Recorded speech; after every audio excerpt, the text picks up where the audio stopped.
Hello. What happened? Where am I? Hello. Hello. Is anybody here? Where are you? What's going on? You are disturbing my school evaluation.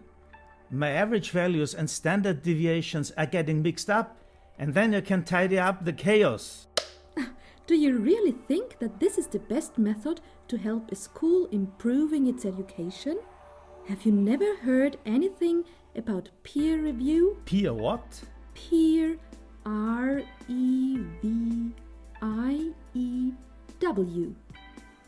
Come on, let me show you.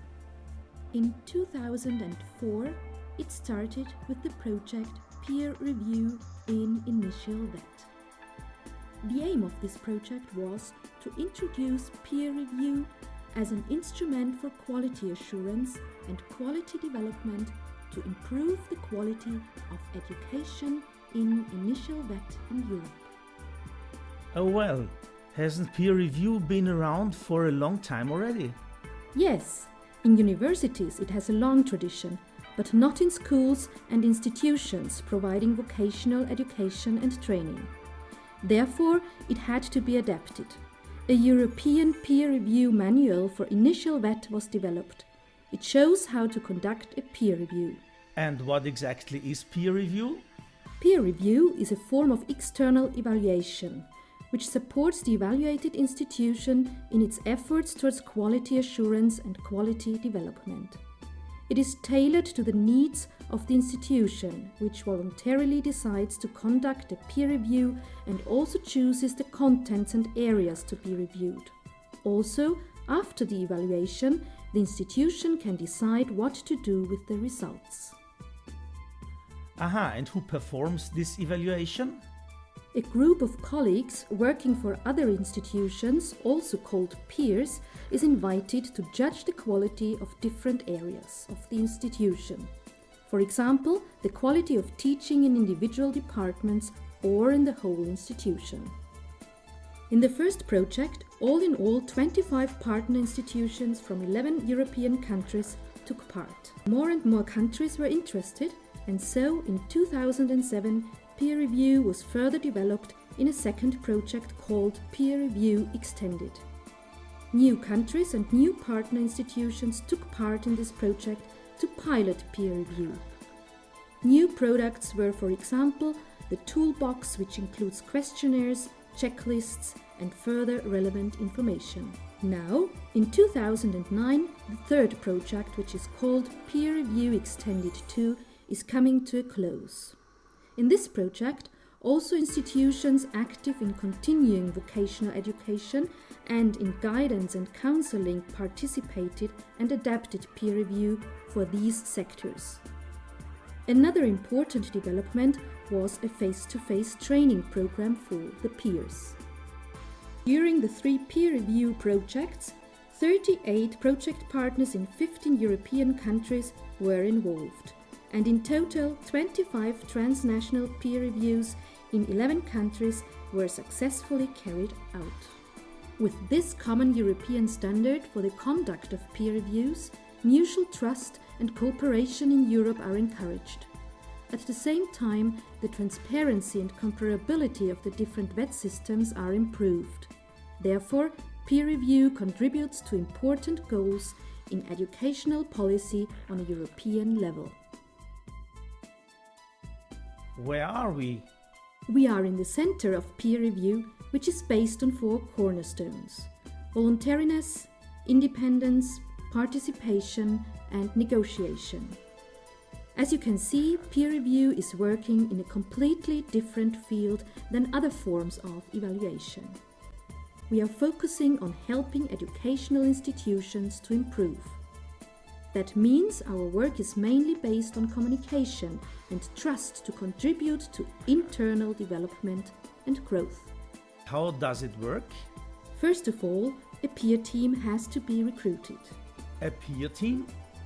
Yes, it consists of 4 members. 2 of them have to be teachers from other educational institutions, and the other 2 can also have other jobs. This way, different perspectives and expertises, for example, in evaluation and in the topics of the evaluation, can be brought in. And what exactly is evaluated then? Each school chooses the fields and topics which should be evaluated by the peer team. Oh hell, that has to be real chaos. There are so many possibilities. How can you keep an overview? To keep the evaluation manageable, transparent and comparable, a framework with 14 quality areas has been developed. 4 of them relate directly to the key business of schools, the learning and teaching process. Curricula, learning and teaching, assessment, and learning results and outcomes. At least one of these core quality areas has to be evaluated in a European peer review. In addition, a second topic can be chosen, but that's the maximum, otherwise it would be too comprehensive. So every school can individually choose the questions which are most important. Alright, now we have the peer team and the topics. And what happens then? Now, let me explain to you the procedure of a peer review, which is divided into 4 phases. First of all, there is the preparation phase, which takes at least 3 months. During this phase, the members of the peer team are selected and the peer visit is prepared.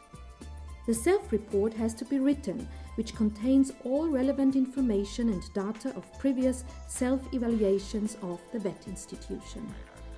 The next phase is the peer visit, which takes 2 or 3 days.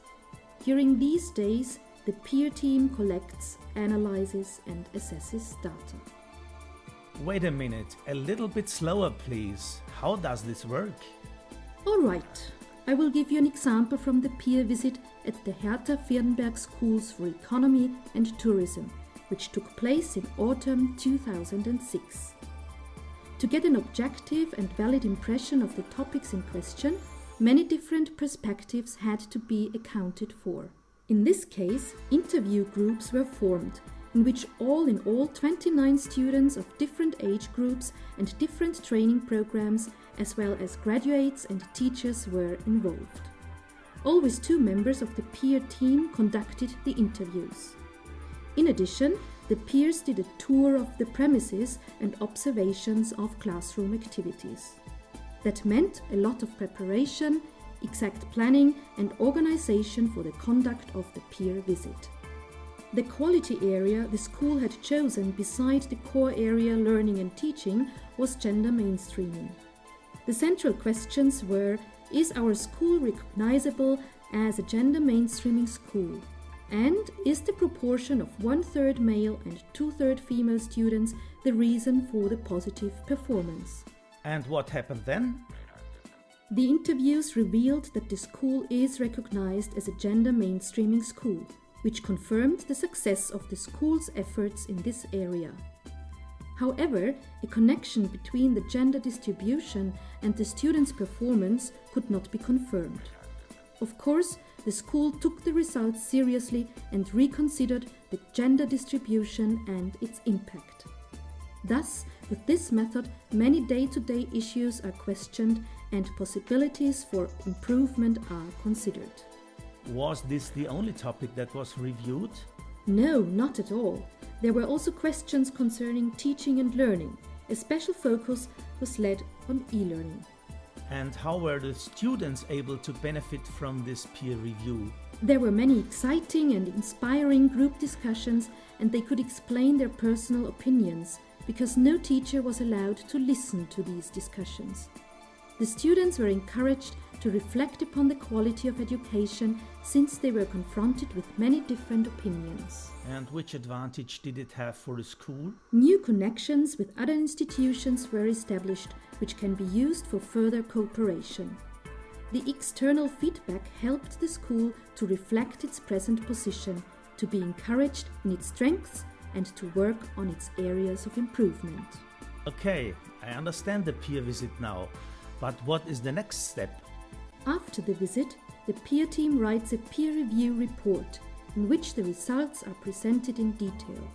This report is provided to the school. I see, but how exactly does it help an institution? I thought they need strict directives in order to actually improve. Not with our method. After all, the data we collect is not presented to externals, and thus it won't have unpleasant consequence. In a peer review, the school can decide what to do with the results. Within the next 6 to 12 months, phase 4 of the peer review, the school makes plans on how to react upon the results and puts them into action. By doing peer review, you can learn a lot from each other. Synergies are used, new perspectives and stimulations for improvements are opened up, of which you wouldn't have thought on your own. Sure, and that's done pretty quickly, isn't it? Just a few telephone calls to organize the visit, and that's it, right? Not really. The preparations require a lot of time and effort. There is no checklist to tick off each topic, but each data collection is prepared individually and tailored to the questions of the vet provider. Furthermore, the peer reviews are conducted on a transnational level, which means that at least one peer has to come from another country. Transnational? What's that supposed to be good for? I can think of disadvantages like language barriers and additional efforts. Well, the involvement of a transnational peer turned out to be very enriching.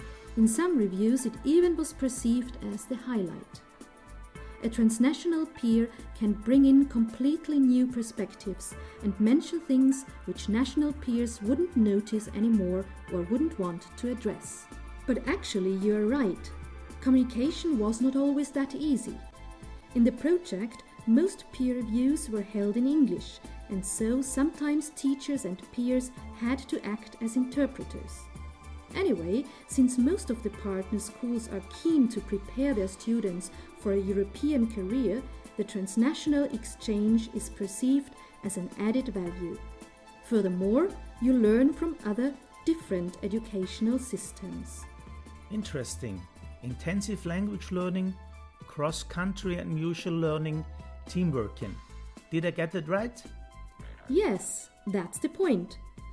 We don't want to put pressure on somebody to achieve our aim, to improve the quality of vocational education and training in Europe.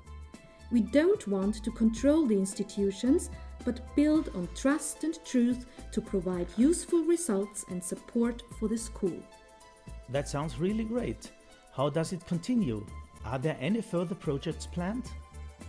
For me, it's time to stand on my own feet, to gain ground in some European countries and to reach more schools, maybe even other types of schools. It's all about the quality of education, but also about mutual learning, new ideas and perspectives, and active cooperation among schools all over Europe.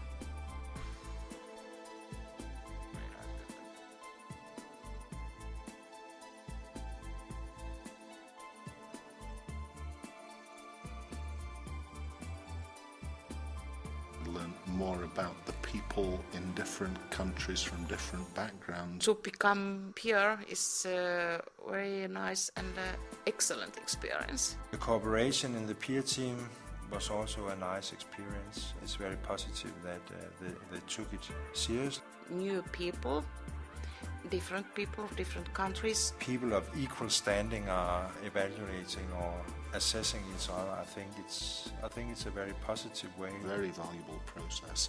Very inspiring to have someone from another country.